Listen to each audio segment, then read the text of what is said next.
Well, it's 9 a.m. Let's get started. As usual, this won't take long.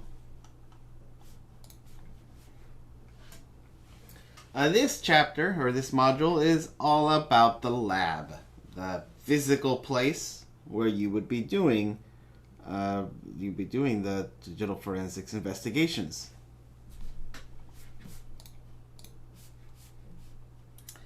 Labs have requirements. There are different either working groups or rules and regulations that you'll need to follow if you are to make your own lab. For example, the American Society of Crime Laboratory Directors is a nonprofit organization that provides guidelines and standards for forensic labs, along with proper management practices. The ISO IEC 17025 also has general requirements for the competence of testing and calibration of laboratories. There's also the Scientific Working Group on Digital Evidence.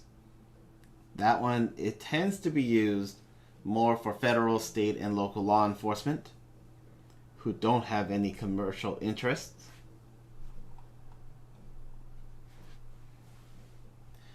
There are, of course, private sector labs. They can make a profit through client consultation. They can handle internal fraud or fraud suffered by customers. Banks and credit card companies have their own internal practitioners. All major accounting firms have labs used to support investigations requested by clients. All these private labs fall under e-discovery, detection of electronic data for the purposes of litigation. A plaintiff is the party making the claim against another party and initiates the lawsuit, can request electronically stored information, or ESI, such as email, Word documents, spreadsheets, databases, so on and so forth. Under the Sarbanes-Oxley Act, publicly traded companies must maintain all electronic information for a specified period of time. The retention times for documents is dependent on the type of document and the type of industry. Any U.S. company with ties to Europe has to adhere by GDPR. Sometimes even the Security and Exchange Commission will issue a 10-day notice to a publicly traded company to produce documents pertaining to an investigation. E-discovery generally requires the expertise of forensics investigators, IT staff, and corporate lawyers. Forensics and IT locate evidence and ensure it is acquired properly. The lawyers will determine the value of the data extracted. So the labs can have things from extracting evidence from storage devices, like you would traditionally think, using a variety of imaging software, password cracking, decrypting drives, all that kind of stuff, email. The technicians would parse email files to make it easier to be viewed by the attorneys. If an investigation involves thousands of storage media with varying sources, then you have to have proper management and control. Any information management systems would be critical to ensure cases are managed appropriately and prioritized, providing a comprehensive reporting system. And hosting things on the web with a safe and effective way to display the evidence to just the plaintiff and defense counsels.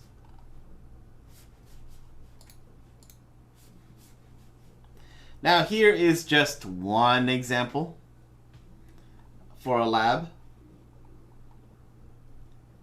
We have equipment closets, evidence lockers, the workstations where the computers are at, a workbench for hardware devices, And now, since mobile is everywhere, a mobile device examination workbench. Your workstations are the ones that would be used to acquire read-only evidence image files. They all should be password protected with multi-factor authentication, because you really do not want someone to walk into the lab and be able to extract information or make changes.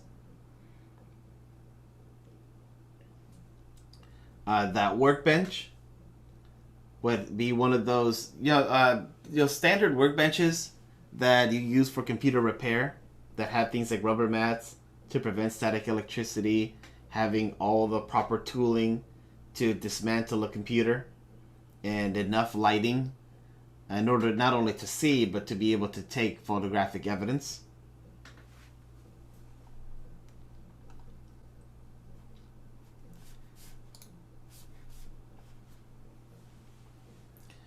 For mobile devices, you'll need different sets of hardware and software like Faraday bags and various other tools in order to be able to read the mobile devices and get images off of them. Also, having a field kit storage unit, a useful kit to execute warrants and perform on-site collections. Similar to what, like if you watch a CSI, they have their bag and all their tools and toys with them. As forensics investigators, we would have our own too. And again, it would depend on what we're dealing with. If we are a private lab, we're going to have every cable known to man, and every possible screw, and every possible connection. If we are an internal lab, and we work closely with IT to find out exactly what type of devices does the company have, then we don't need to buy that 5 1/4 floppy drive and have it sitting, because nobody has one of those in our company.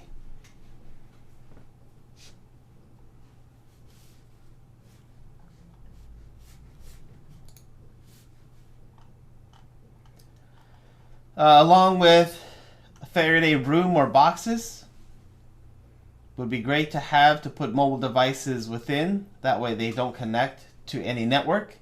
Having an evidence locker with tamper-resistant padlocks to store all the evidence safely. Cloning devices, as shown here. Every lab should have them. These write blockers prevent any changes to the suspect drive.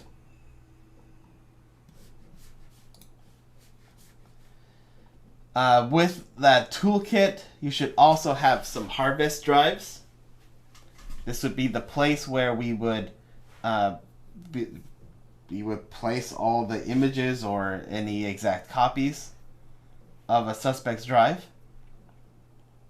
Labs tend to use a couple thousand of them annually. Each and every drive should be sanitized when initially purchased. And an examiner should always carry extra drives in case of any failure during an acquisition. Toolkits like this, having those at the ready. Having flashlights for any inadequate or poor lighting conditions. Do remember that criminals think criminally. And I know that kind of sounds funny, but think about a little dark corner in a room where anybody could store a USB drive, anybody could store a little micro SD card with possible evidence that in the wrong lighting or not enough lighting you would probably miss. So having things like flashlights to shine a light on those dark spots could bring up, hey look, somebody's left a little micro SD card, let's take that as evidence too. Speaking of which, having evidence bags, definitely important. Being able to track exactly who got what when, because that all ties into the court.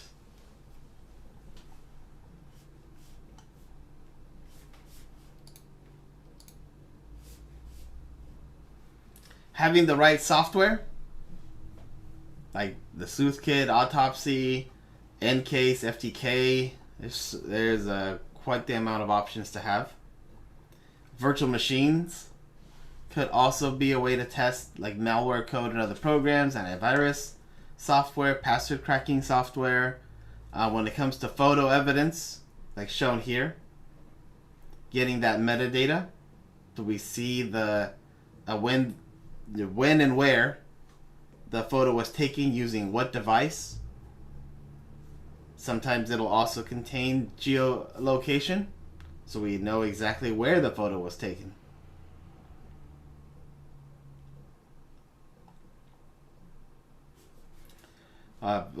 Any other photo evidence, video evidence, Android forensics, iOS forensics. So having all these tools, all these locations is definitely a critical part of building the lab. On top of all of that, there also needs to be the talk of energy requirements, laboratory safety, and budget. So energy requirements is exactly that. It takes power to crack passwords. It takes power to image hard drives. So the lab's electrical input should be verified by a licensed electrician. Having uninterruptible power supplies like batteries or generators in line should the power go out while an investigation is occurring. Lab safety, anything from dry chemical fire extinguishers to anti-glare screens, adjustable keyboards, that kind of stuff. And budget, because this doesn't just pay itself. A fully functioning crime lab for digital forensics is expensive. You know, having a machine that is strong enough to not only crack passwords but also run a number of tools, you're talking about a pretty beefy machine. Plus all the tools and cables and adapters and whatnot, that gets expensive real quick. And with the prices of hard drives and having to use a couple thousand a year, you can see how you're gonna need a budget.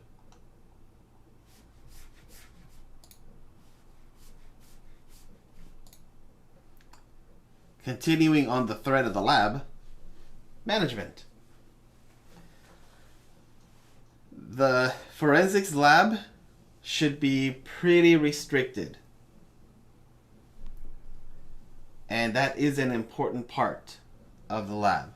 Ideally, only those who handle evidence and manage the lab should have access to the room or the building where the equipment and evidence are held. I used to know a friend who worked at JPL down in Pasadena. And the only people who could walk into that room were the 4 lab technicians. Their boss could not set foot into that lab. The custodians could not walk into that lab. It was only those 4 who had the key and nobody else. And that's, again, on purpose, because you don't want people who have nothing to do or just don't have the right to be in that room to get in, because we're dealing with evidence. It's always critical to review access to the lab's data and evidence.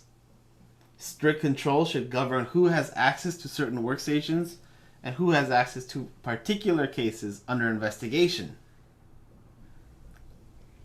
Ideally, there should be no wireless accessibility in the lab, because again, you don't want any device leaking any information out. In the ideal world, your lab should have no physical way for anyone to enter other than through an approved entrance. So we're talking the lab should have no windows. The lab should have no false ceilings.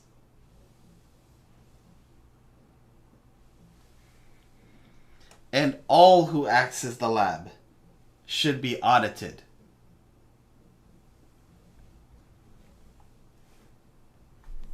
Like this sign-in sheet. Always keeping track of who entered when. A lab, forensics lab, should be in a location that is secured and continuously monitored. Thus, it should be part of any organization's disaster recovery plan.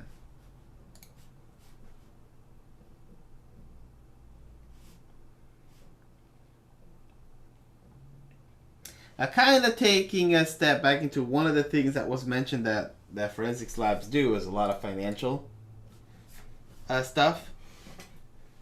So this last section covers that area.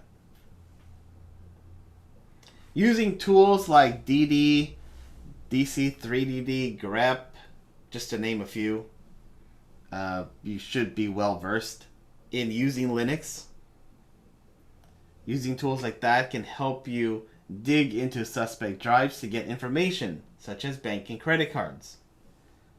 For example, there's a distinctive group of banks and credit cards that are issued through banks, like American Express, MasterCard, Visa, or issued directly to the customer without a secondary bank. That is Discover. Capital One is an example of its own category. It is a bank that issues its own credit cards. When searching for credit card numbers on a computer, it's helpful to know the numbering system, as shown here. So anything that starts with the 3 falls under the travel and entertainment and banking financial, which could be American Express or the Diners Club. Anything that starts with a 4 is Visa. Anything that starts with a 5 is MasterCard. Anything that starts with the number 6 is Discover. And now everybody's looking at their credit cards going, what? Oh yeah, the first number.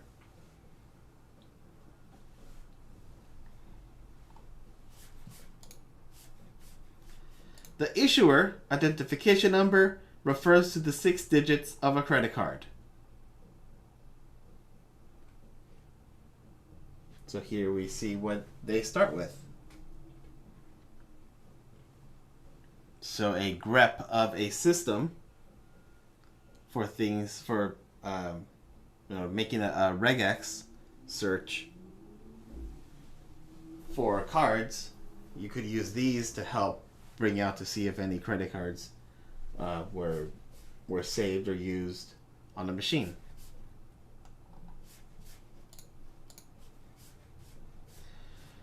For checks.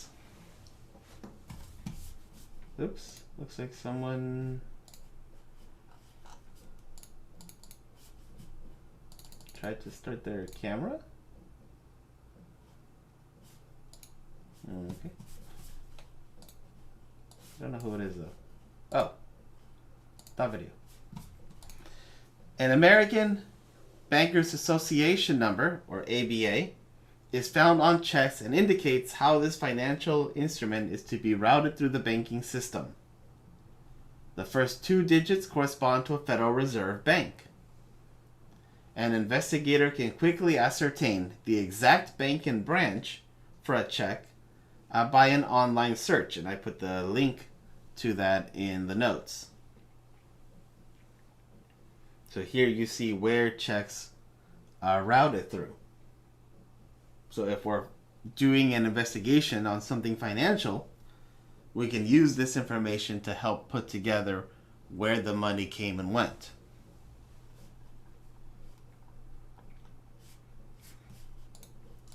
Not to forget, a different kind of financial fraud that tends to happen much closer to home, skimmers. Electronic devices used to capture data from the magnetic strip on a debit, credit, or prepaid card. They're used by identity thieves worldwide. They're battery operated and easily purchasable online. You have the parasites, which are used on point-of-sale systems. They can either compromise the terminal or be a phony terminal capturing data, but doesn't function as a payment system. They could be Bluetooth enabled to remotely transfer data. They generally have fake paper-thin keypads that sit on top of the legitimate keypad to capture the pins. In ATM, sometimes there's a false front, or even with a tiny camera.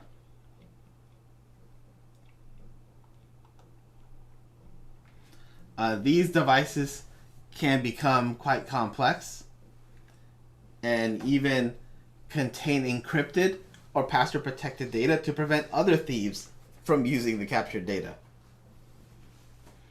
Best believe the Secret Service and FBI are very involved in these kinds of investigations in the US. At the end of the chapter, there is a quick little note about steganography, the process of concealing data, whether file, messages, or other things, within another file. The concealed data tends to be stored either in plain text or encrypted. It can be problematic to find hidden data, and the only way to know that something's fishy about a file if it's unusually larger than normal. There are steganalysis tools that can be used to detect these things. Extracting concealed data can be challenging since you generally need the application used to create the information in order to perform the extraction. So something like a 50 megabyte picture of a little cat that isn't 4K resolution could be something fishy. And then you would use steganalysis tools like StegDetect, StegSpy, StegAwatch to try to see if you could piece it together and see if your hunch is right, that the file is bigger than it should be and it probably contains more data than it's saying. But usually it's easier if you know what tool was used to be able to reverse and get the information out. So it's one of those things that would take longer to figure out. It's not impossible, it's just would take longer. Any questions on the lab? The computer forensics lab.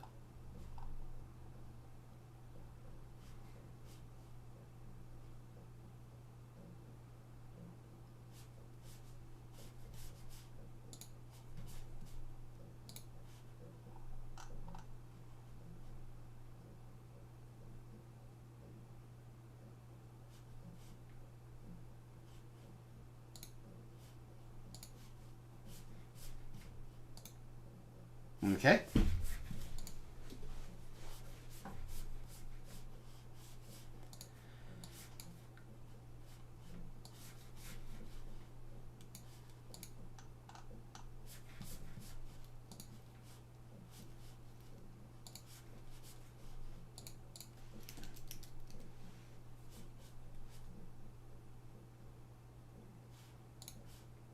What does CCPA stand for? The California Consumer Privacy Act?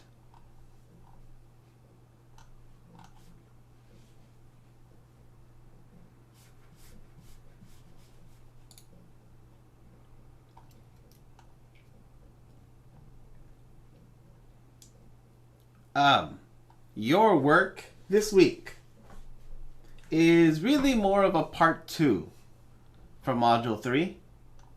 In Module 3, you watched a bunch of videos and answered quizzes based off the different sections. In Module 4, there are 7 labs.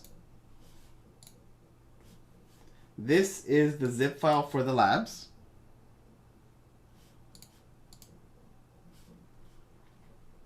I suggest making a cloud VM with at least 60 gigs of free space, 4-core CPUs, and 16 gigabytes of RAM. in that Windows VM that you make with at least those specs. Install Autopsy. Go to this link and download the zip file into that virtual machine. Then extract all the contents from the zip file and work your way through the labs.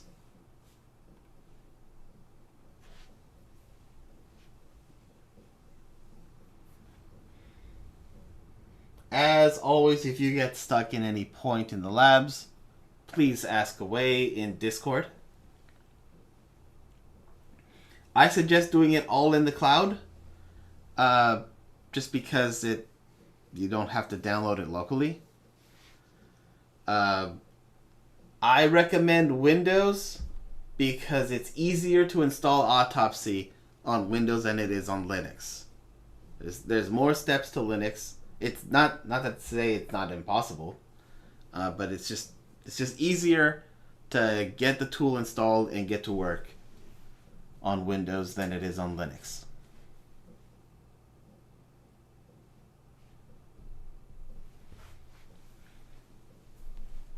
But that's just my suggestion. Only because I didn't want to spend time troubleshooting. I just wanted to get the tool installed and get through the labs, and I found that it was the fastest to do it on Windows. So that's why I made the suggestion here of make a Windows VM on the cloud, give it those specs, and inside of that VM download the zip file for the labs and do the work in the cloud VM instead of your local VM. But of course, it is up to you how you want to go about doing it.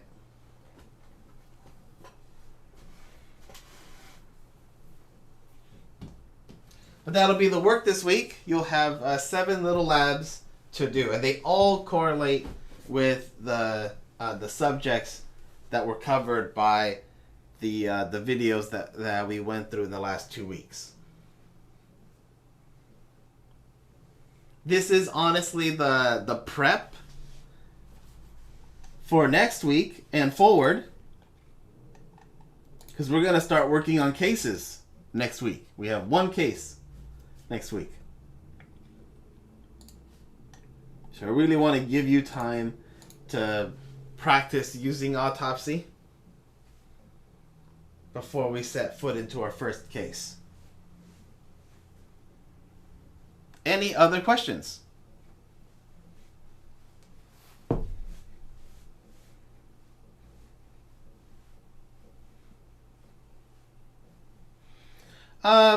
Any of the Windows with desktop experience would be fine. We're really just using Windows for Windows' sake. So as long as the Windows VM gives you a GUI, you're good to go. Because we're not going to do anything else with it. We're just installing Autopsy and running the labs through it.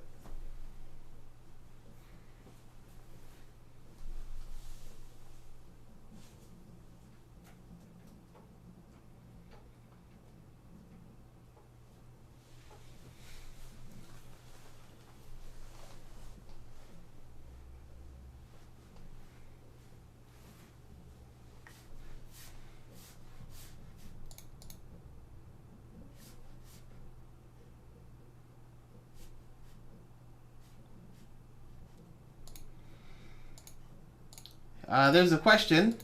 Do picture web hosting sites like social media companies strip metadata before hosting photos on the internet? Some do, some don't. I can't remember which one does. I don't think Facebook does. I think Facebook keeps that data. And I want to say Instagram does too. They keep the data, the metadata, and upload it with it.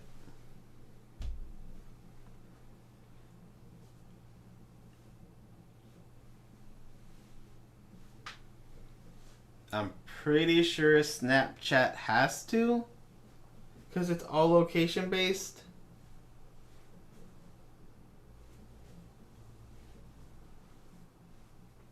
I can't remember if there is an option on Twitter to remove that.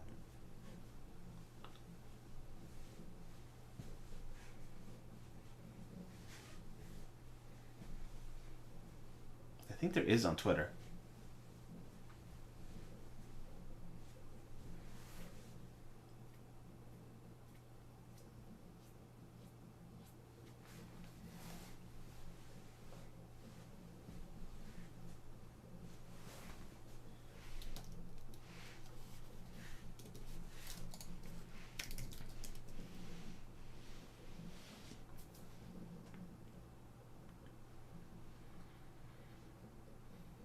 If there are no main questions, I'll stop the stream.